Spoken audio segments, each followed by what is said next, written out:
নমস্কার বন্ধুরা, হানিশাই সুইট ল্যাবে সকলকে স্বাগতম। আজকে আবার একটি শেয়ার করছি রান্নার ভিডিও। তো আমি সেদিন ঘরে সাদা সিমের চচ্চড়ি করেছিলাম, কিভাবে বানালাম সেটাই আপনাদের সাথে শেয়ার করব।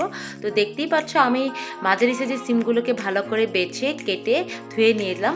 তারপরে কি কি বানাতে লাগবে সেগুলো দেখিয়ে দিচ্ছি। আমি পোস্ত, সাদা সর্ষে আর কাঁচা লঙ্কা অ্যাড করেছিলাম, আপনারা চাইলে কালো সর্ষেও অ্যাড করতে পারেন। তারপর সেগুলোকে পেস্ট করে নিলাম আর ফোড়নে অ্যাড করেছিলাম কালো জিরে আর শুকনো লঙ্কা।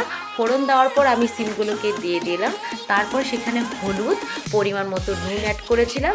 তারপরে সেদ্ধ হওয়ার জন্য একটু ভালো করে ঢেকে দিলাম। তারপর সেদ্ধ হয়ে যাওয়ার পর সেখানে আমি পরিমাণ মতো চিনি অ্যাড করেছিলাম। তো আমি চিনিটা একটু বেশি দিয়েছি, কারণ আমার নিরামিষ চচ্চড়ি, নিরামিষ তরকারিতে একটু মিষ্টি মিষ্টি হলে ভালো লাগে আমার খেতে। তারপরে আমি ভালো করে ভাজা ভাজা হয়ে যাওয়ার পর সেখানে পোস্ত আর সর্ষে বাটা অ্যাড করে দিলাম। তারপরে হয়ে যাওয়ার পরে সেখানে আমি লাস্টে কাঁচা লঙ্কা অ্যাড করেছি। তো হয়ে গেল আমাদের সিম চচ্চড়ি। তো আপনারা ভালো লাগে ভিডিওটি সম্পূর্ণ দেখবেন এবং আমার চ্যানেলটিকে সাবস্ক্রাইব করবেন। Thank you so much.